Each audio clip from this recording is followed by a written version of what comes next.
24 రోజులుగా ఈ రోజుతో 24వ రోజుగా నిరవధిక సమ్మెకు దిగినటువంటి టోటల్ 33 డిస్టిక్ల ఎస్ఎస్ఏ ఉద్యోగులందరూ కూడా రోడ్డు మీదకి వచ్చి మా అర్ధనాదాలు వెల్లవించుకున్నా గానీ సీఎం గారు విని వినిపించుకోనట్టు చూడనట్టు మొండి వైఖరితో ఉండడం సరికాదు సార్.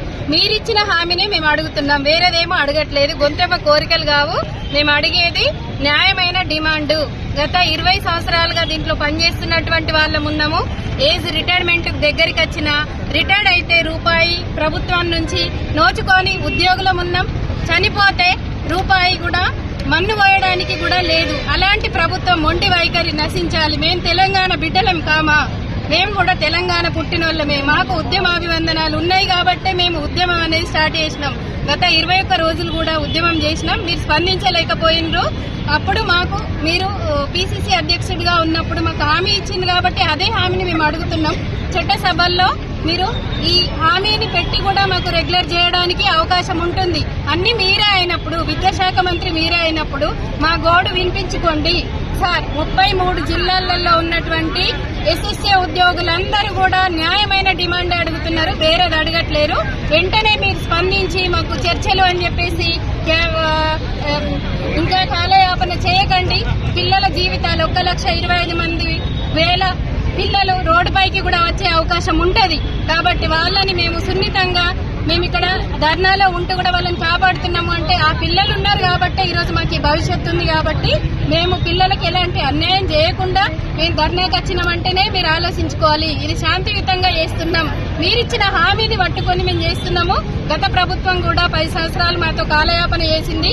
ఇది సరి అయిన పద్ధతి కాదు. ఏ ప్రభుత్వాలు వచ్చినా ఇలా కాలయాపన చేసుకుంటూ మమ్మల్ని ఎండగొట్టడం అనేది సరి అయిన పద్ధతి కాదు. ఈ నిత్యావసర ధరలు పెరుగుతున్నట్టుగానే అందరికీ ఎలా అయితే జీతం పెంచుతున్నారో మాకు కూడా సరి అయిన సమాన పే స్కేల్ ఇచ్చేసి, అప్పటి వరకు మీకు ఏదన్నా ఆర్థిక భారం ఉంటే పే స్కేల్ ఇవ్వండి.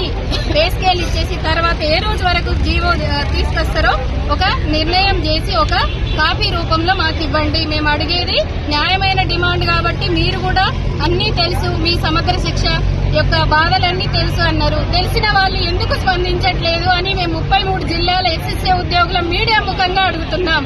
మా ఆర్తనాదాలు వినిపించుకోండి సార్. ఎస్ఎస్ఏ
వెంకటరెడ్డి గారు ఇంకా నిర్లక్ష్యం చేస్తా ఉన్నది.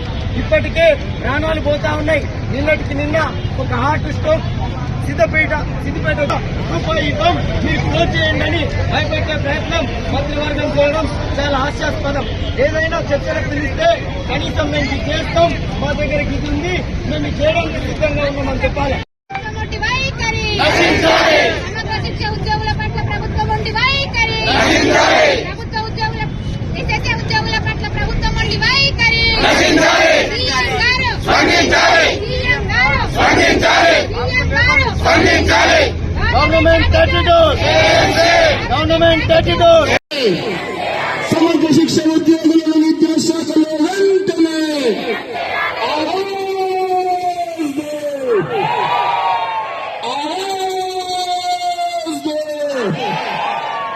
సమగ్ర శిక్ష ఉద్యోగుల ఐక్యత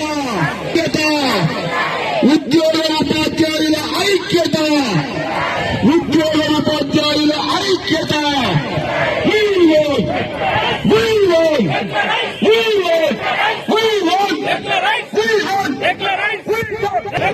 సమగ్ర శిక్ష ఉద్యోగులను విద్యాశాఖలో వెంటనే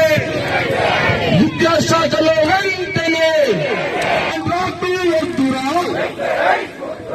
మీరిచ్చిన మాటే కదా మీరిచ్చిన మాటే కదా ఇటు ప్రభుత్వం దృష్టికి, అటు అధికారుల దృష్టికి, ఇటు ప్రజల దృష్టికి మా యొక్క డిమాండ్ను చేరవేర్చేందుకు అహర్నిశలు కృషి చేస్తున్నందుకు గాను మా యొక్క సమగ్ర శిక్ష ఉద్యోగుల పక్షాన మీడియా మిత్రులకు ప్రత్యేక ధన్యవాదాలు తెలియజేస్తున్నాము. We won!